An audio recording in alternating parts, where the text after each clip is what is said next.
Welcome back to the Beauty Lab podcast. I'm your host, Velia. This is my co-host, Monina. And today we are going to be answering questions from our listeners. So we have 5 hair care questions and 5 skin care questions, and we will be asking each other the questions first. So, Monina, are you ready? I'm ready. You ready? Welcome to the Beauty Lab podcast, your drive time resource for all things beauty, health, and wellness. We're your hosts and favorite beauty nerds, Monina and Velia. Join us as we debunk myths, explore the latest trends, and dive deep into the science behind your favorite products. We'll interview industry experts and answer your burning beauty questions in 30 minutes or less.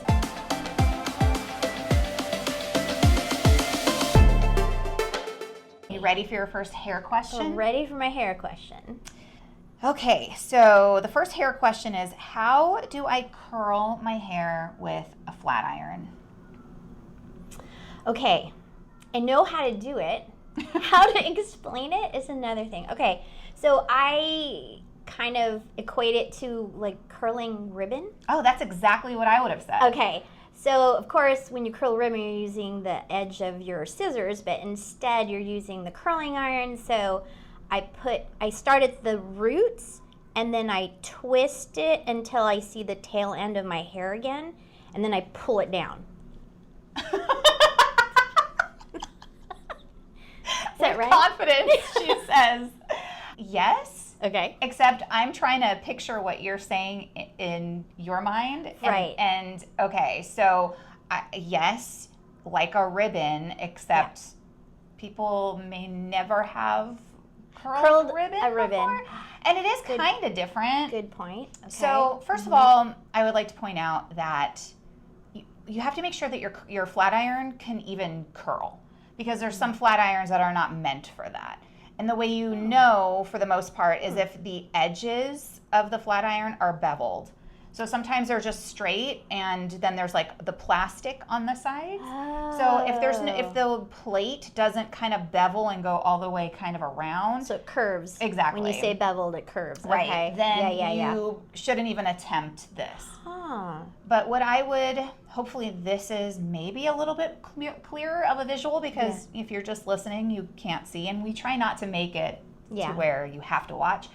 I would take your section, hold your section in your hand, your section of hair, take your flat iron and start at your root, close it, rotate it, like do like a half a turn, not like a curling iron full rotation where you have like a full curl, but just half a turn, and then slide down that strand of hair, that section of hair.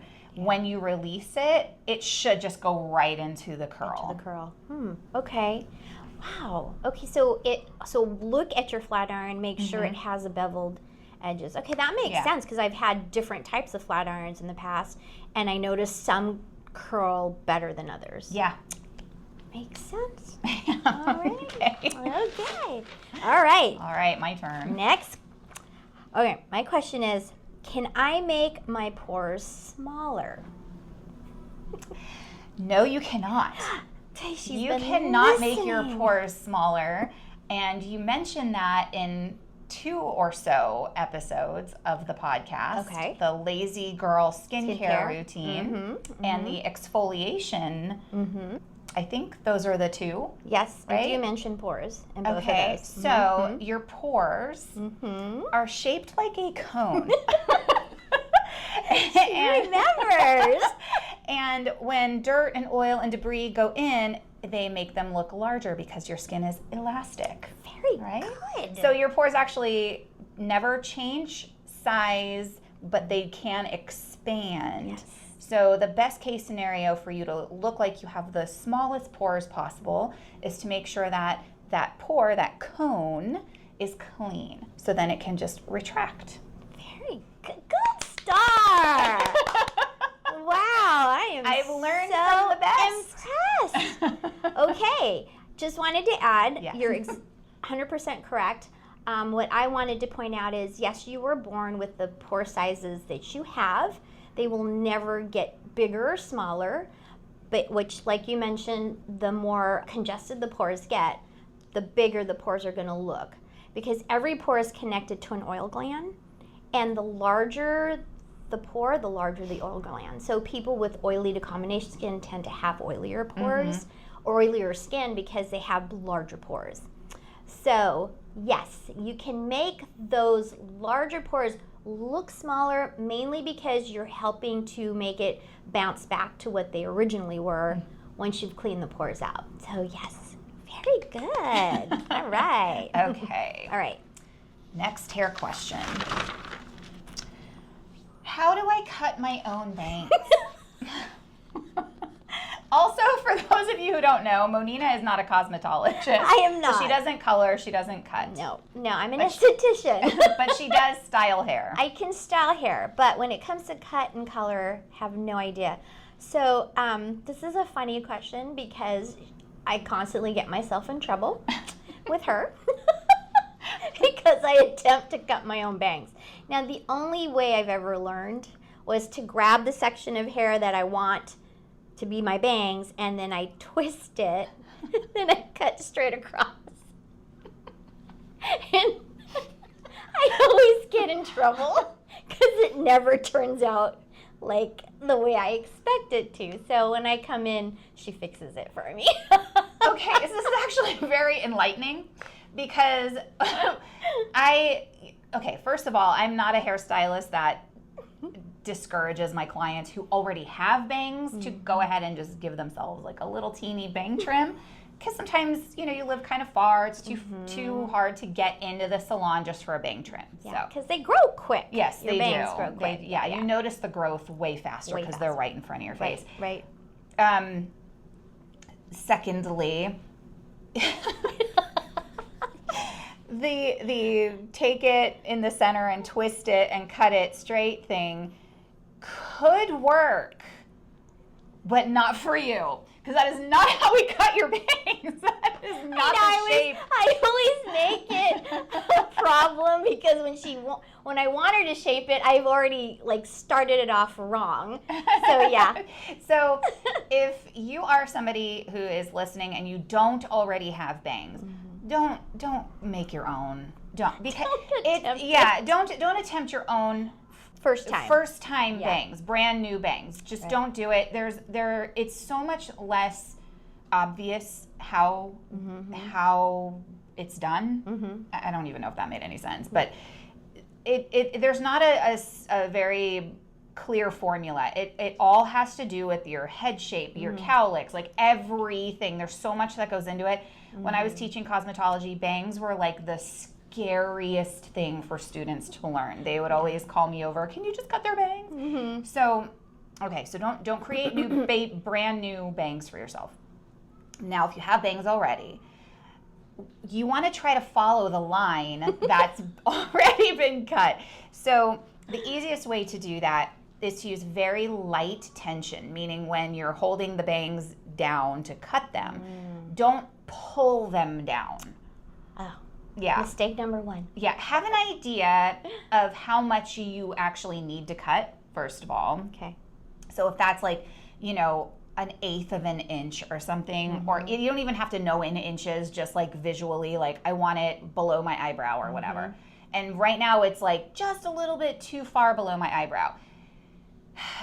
Take your section of your bangs, make sure your bangs are style them first.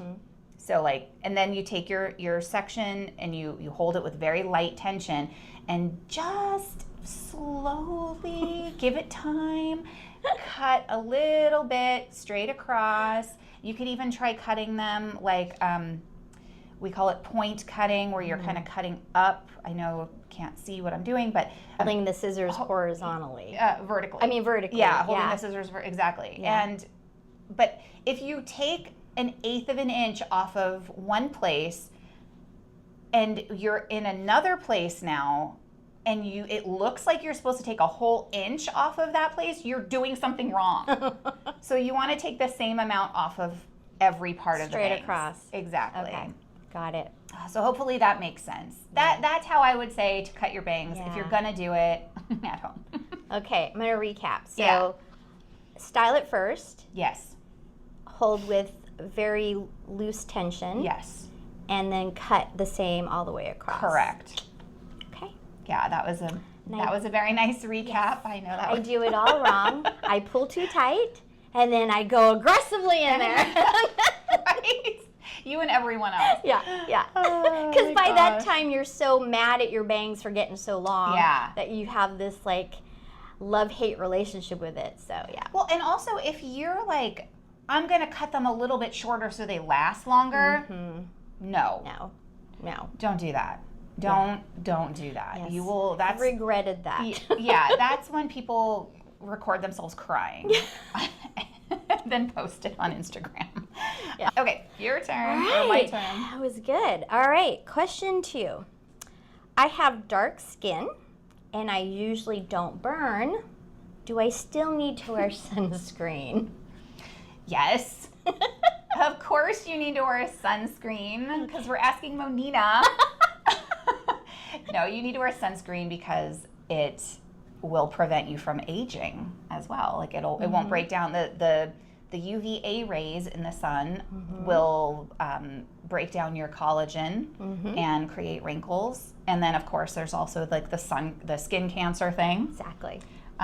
So yeah, even if you don't burn, that's only one of the two. I think there's only two sun rays. Yes, UVA and UVB. And you told me like years ago, UVA. Think of UVA rays as you will age. Yes. You will age. You will age. And UVB as you will burn. Exactly. That's correct. Another gold star. I'm just going to add a couple of things. So people have this misconception that they have dark skin, like even darker than mine, and we're like, I don't burn, I don't get sunburn, so why do I need to wear sunscreen? Because of the facts, like you just said, it's still penetrating the skin, it's still causing collagen and elastin damage. But you also have to remember, every person is born with what we call melanocytes. We all have the same amount of melanocytes. Melanocytes are what create the melanin in the skin.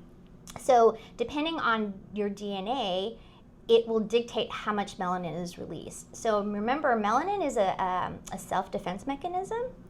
So when you go out into the sun, the melanin is trying to protect your skin, but it can only do so much. So like you said, the UVA rays are super long, meaning they can actually penetrate through cloud cover, they can penetrate through glass, they can penetrate through even certain clothing. That's why if you do wear clothing out on the beach, you still want to wear, they do have shirts and clothing now that have UVA, UVB protection, right? So yes, even though you have more melanin, which is a protective covering basically in your skin, you are still receiving the same damage as someone who has really light skin. So yes, even though you're dark, you don't burn, you're still gonna age, you're still gonna have a lot of damage to the skin. So yeah, okay. Good. All right. If you're enjoying this episode so far, go ahead and hit the like and subscribe button. It really helps us. Also leave a review. Press pause and just leave a review if you're listening to this on Apple or Spotify. The reviews help us so much. And if you think this content is worth anything, please let other people enjoy it too. Share, please share. Yeah. Okay. Okay. Number 3. My hair is thin and falling out. What can I do? Thin and falling out. Gosh, well, okay, from past episodes you've talked about why hair can fall out. So things like hormones, medication, trauma. Your hair, you can start losing hair. But what you can do, I mean, I don't know. I feel like if you're losing hair, it's usually there's something else going on inside the body. Same with the skin, right? Or your hair follicles are just, maybe they're clogged up, so it's falling out. But what to do? I would say go to your hairstylist and your doctor and figure out if there's something internally happening first. That's my answer. Yeah. So yes, gold star for you. There's first you want to figure out, is your hair actually falling out or is it breaking? Because those are two different things. Okay. Falling out is exactly what Monina was describing. Like your hair is noticeably thinner at the scalp.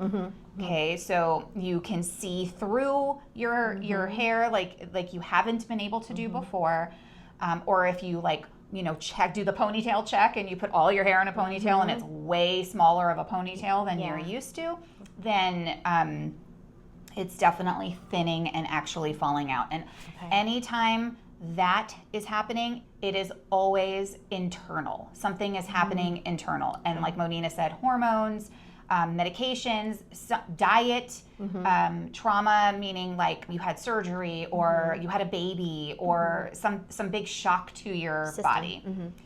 So that is, if your hair is falling out, absolutely go see your dermatologist, or if you think it's hormones, then obviously a hormone specialist. Sure. Now, if it's breaking, that means that you can see noticeably shorter pieces that don't look very healthy on the ends. And that's usually heat tool induced or chemically induced. It's hardly ever anything else, although sometimes if your diet is really bad and you're like starving yourself, your hair grows because of the nutrients in your body, and if you don't have significant amount of nutrients, then your hair, even the hair that's been on your head, not just growing out of your head, can be affected by it, and it can be more brittle and all of that kind of stuff. So if it's breakage, you have to kind of go through the checklist. Like, are you starving yourself? Are you using too much heat? Did you just get highlights? Things of that nature. And usually those things have to be treated with like a haircut, like a significant haircut, and deep conditioning treatments. Protein deep conditioning treatments. Protein enriched conditioning. Okay, so that makes sense, because like when someone's been sick for a while, they tend to lose their hair, start to thin out, or if they've been through a very stressful event in their life. Yes. I've also seen that. Now, I know this may be a little off topic, but is that what alopecia is? Or is alopecia something that you just are born with? I don't know if you are born with alopecia, as far as if there's some kind of dormant, gene. Exactly. I don't think so, but I am not a dermatologist, so I don't know. And even dermatologists, like if you have alopecia, meaning there's different types of alopecia. Alopecia is the technical term for balding. So there's like alopecia areata, which is just spots of totally bald spots. We've seen a lot of that lately with COVID or the COVID vaccine. And sometimes you can get alopecia areata just from stress, just from like a high stress. Yes, the reason why I bring it up is because I've actually had brides that had this amazing amount of hair, and by the time their wedding hit, that alopecia, like that's what they've been told, because they've literally lost half the volume of their hair by the time their wedding comes up. So I was just wondering if that was something they were born with, or if it's something that was triggered because of the stress and trauma and all that too. And with brides too, it could also be like weight loss. So we're seeing a lot of this with Ozempic, and the other GLP-1 drugs, because you lose weight really fast, rapidly, and just that alone is a stress. It's a shock to the system. Exactly. So if you are thinking about taking those kinds of medications, know that you will lose some hair. Got it. That makes sense. And with those, the way they work, it also affects the way your body absorbs nutrients. Right. So that's okay. Yeah. Wow. That was a little more than probably we were thinking, but great info. Question number 3. I have sensitive or acne-prone skin. Can I exfoliate? Yes. Yes, you can. I'm thinking back in my brain files of the episode we did on acne, and you explained, and I think you also talked about this with the exfoliation episode. Yes, but you have to wait until your acne is not really mad and inflamed and like really red and flared. Right. Very good. So I mean, that's all I got. It's a gold star. I still say a gold star. Okay. But yes, to answer the question, yes, you can absolutely exfoliate. But if it's active acne or like cystic and it's red and inflamed, you can do the enzyme type of exfoliations. You can do that.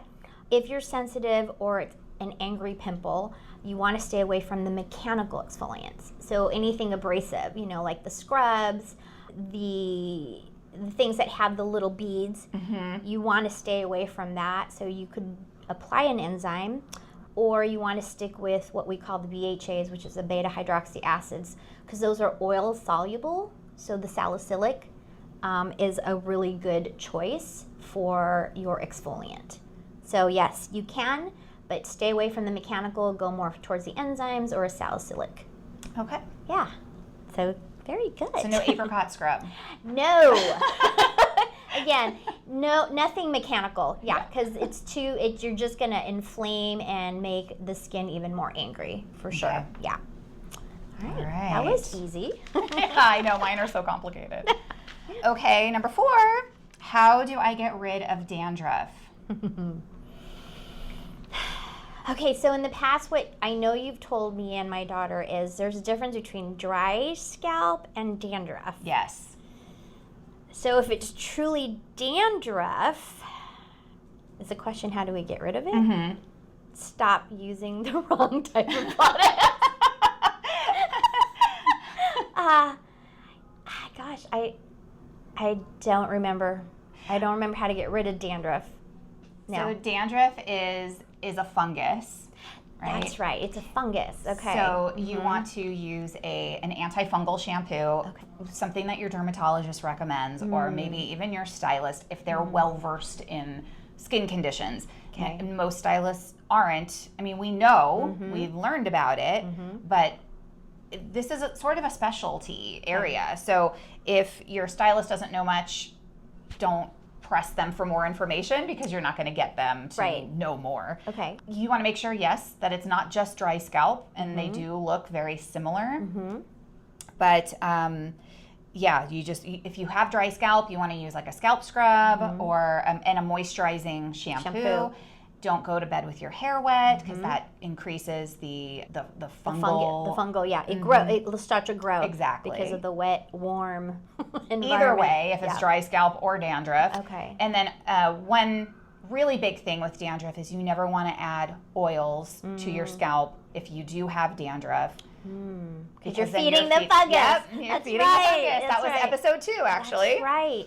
So does it look different, though, the flakes? If it's dandruff versus dry scalp? They really can look very similar, but the biggest difference that you can detect most of the time, I'd say 90% of the time, is that dandruff is sticky. Oh. Yeah, dandruff is more sticky and usually bigger chunks of skin. Yeah. And dry scalp is not sticky, and it could also be product buildup that you're seeing flakes from.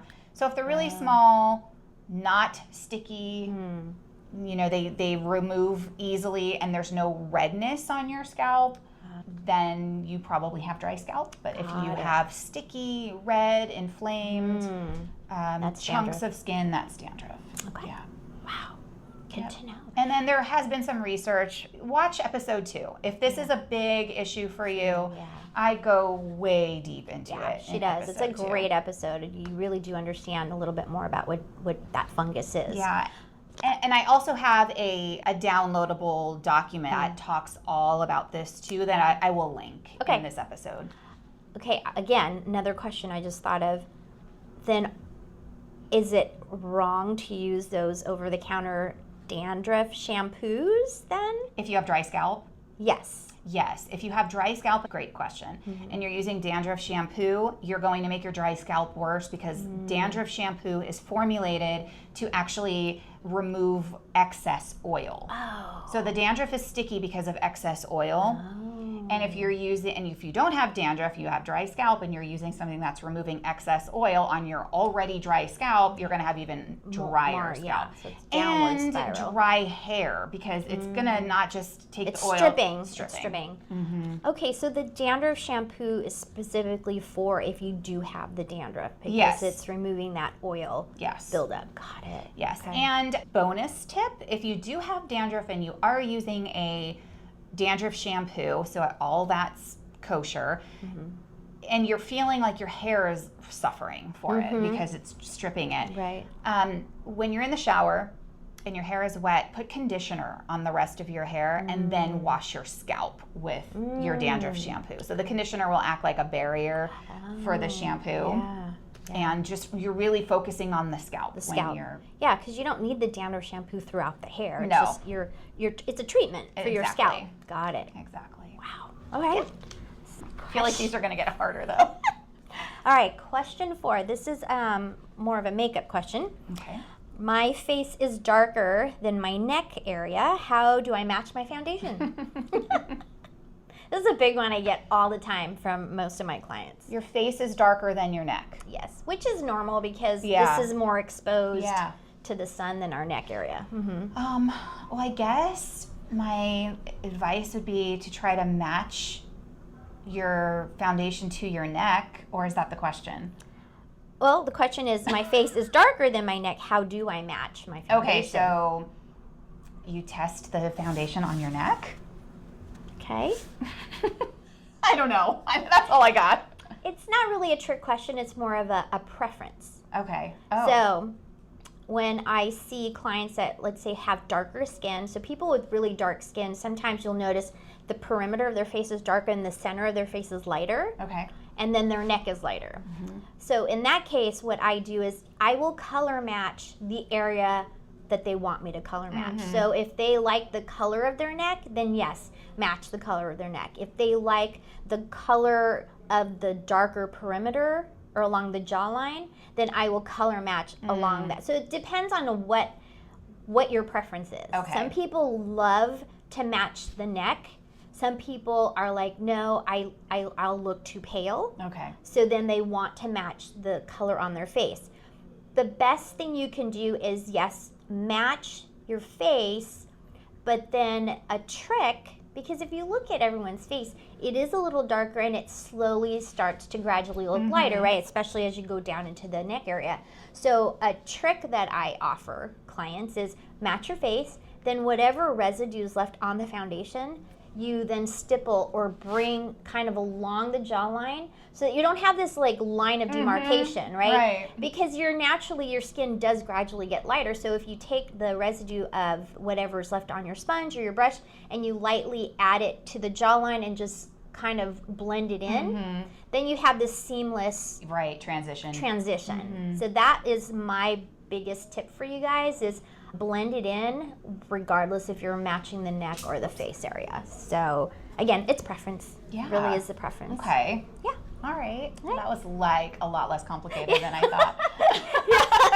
Well, honestly, because everybody has a different preference. Like actually, I will see clients that have like medium tone skin, but they just want that porcelain, light, like almost geisha looking. And that's their preference. So then I will color match it to look like that, you know. Okay. So it just depends. Yeah. All right. These are great questions, by the way, listeners. These are all from you. Thank you. And we appreciate them. That's why we wanted to do this episode again, because we did one a few episodes back, and it was so fun to like ask each other these questions. And it's good to know what our audience is interested in hearing and learning about. So we will do these often, but please send us any questions that you might have. Or if you want us to elaborate on any other topic, we can definitely do that too. Yeah, we can make a whole episode about one of these questions if wanted. Okay, last question. All right. I want to change my hair color, but I don't know what to change it to. Where do I even begin? I loved this question, by the way. I mean, the obvious answer would be go to your stylist. Actually, no. Go to your stylist if they are well versed in color. Some hairstylists, that's not their thing. Yeah, you're Coloring right. their hair is not their thing. Cutting, styling, that's their thing. They may not necessarily know color. And I know that we've talked about this in another episode. We do something called a color theory or 3-part color analysis. And one of the services that you offer is figuring out what color looks good on someone based on their skin tone and all that, right? Yes. So my answer is go to your stylist or someone who knows and understands color. So, yes, all of that is absolutely great advice. As a colorist, I will answer it a little bit differently. Okay. So the first thing that I would say is, if you want to change your color, is do you want your color to scream or whisper? That I know it's kind of cheesy. I've been saying that for over 20 years, and it doesn't get any less cheesy. It never was not cheesy. Okay. But it gives you like a good idea. Like, do I want it to be subtle, or do I want it to be a bold, dramatic change? It does make a difference. Right. Exactly. So if you really have no clue where to start, that's where to start. Okay. So I want a little difference or a big difference. Okay. Second is understanding the warm tones versus the cool tones. So if you have no idea if you look better in warm tones or cool tones, a couple of indicators that you look better in warm tones is if you like to wear gold jewelry versus silver jewelry. If your eyes are like a warmer color, like a warm brown, hazel, exactly. And if you're a cooler tone, you usually have like blue eyes or more of like a cooler brown eye color, and you tend to look better in silver. So those are super basic ways of trying to figure that out. There's a lot of skin tone things, like if you have blue veins versus green veins and things like that, but we're not going to get into that. It's a little like hard to... a little deeper. It's a little deep, yeah, exactly.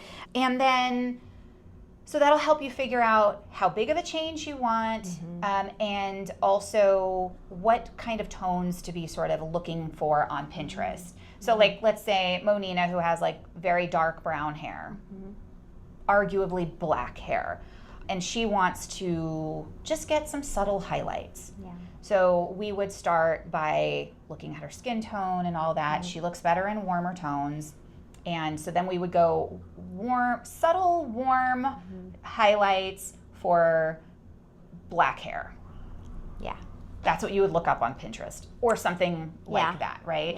Another thing you want to take into consideration is how often you can either afford to get it retouched or the amount of time you are willing to come back into the salon to get it retouched.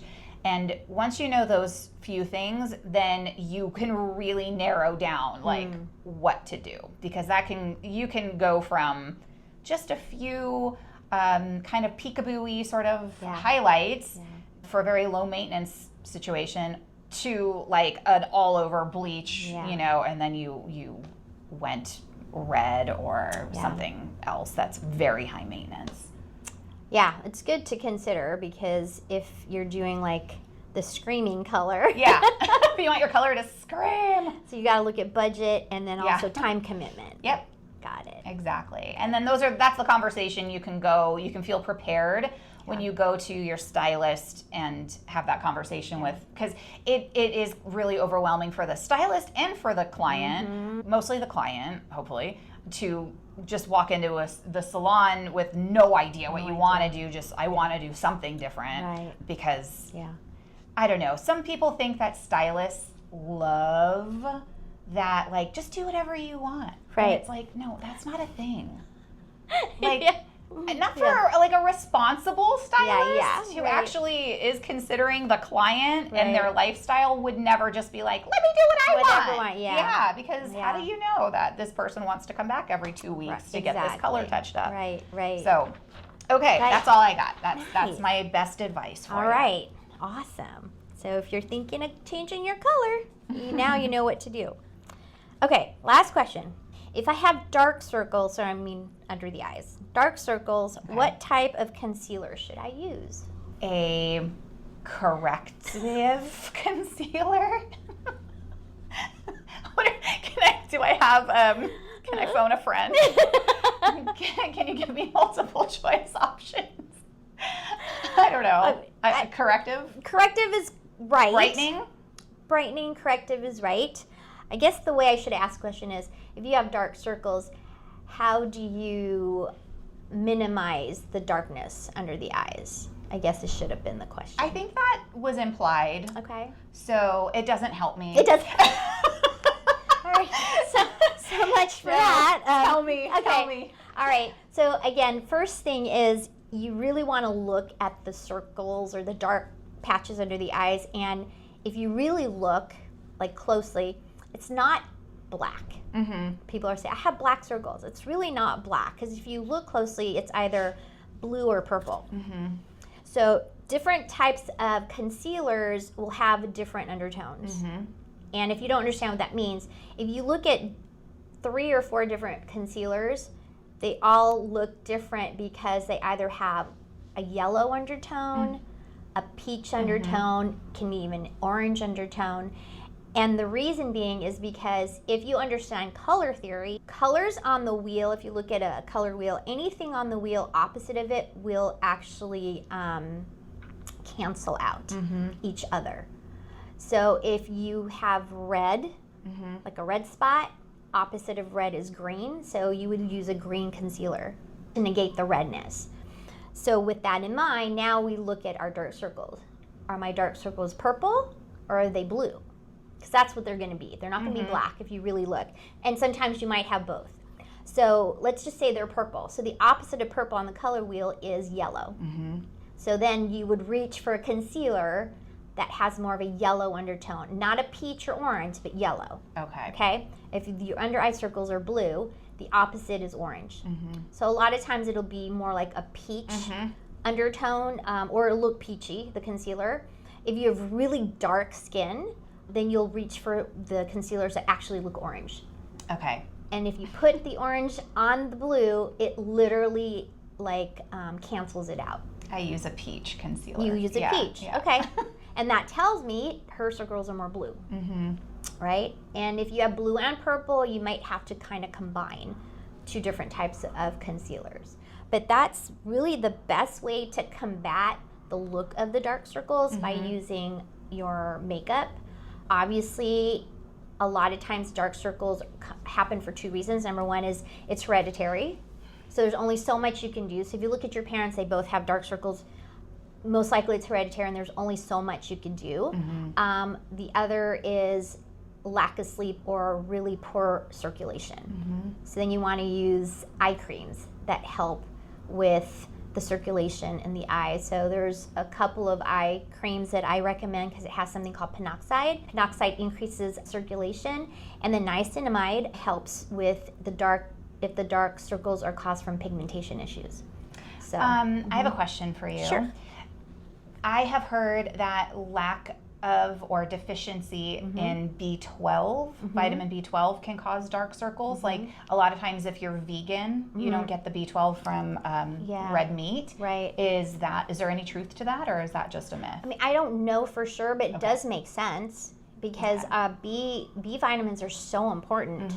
And I mean, I can look it up a little bit more, but it does make sense that if you're lacking vitamin Bs because of diet, it can definitely affect what your skin's going to do, you know? I mean, everything we talked about today, it deals with internal issues, right? So, yeah, if you're having issues on your hair, your skin, we highly recommend you talk to your doctor or someone who's maybe a holistic doctor, somebody that can do some testing and make sure everything internally is working properly, right? Because we can really connect a lot of issues from hair, skin, and nails to what's happening inside your body. And a lot of times we do. We're the ones that bring things up to our clients like, hey, you might want to get this checked out because we're noticing this, that, and the other thing. Yeah, absolutely.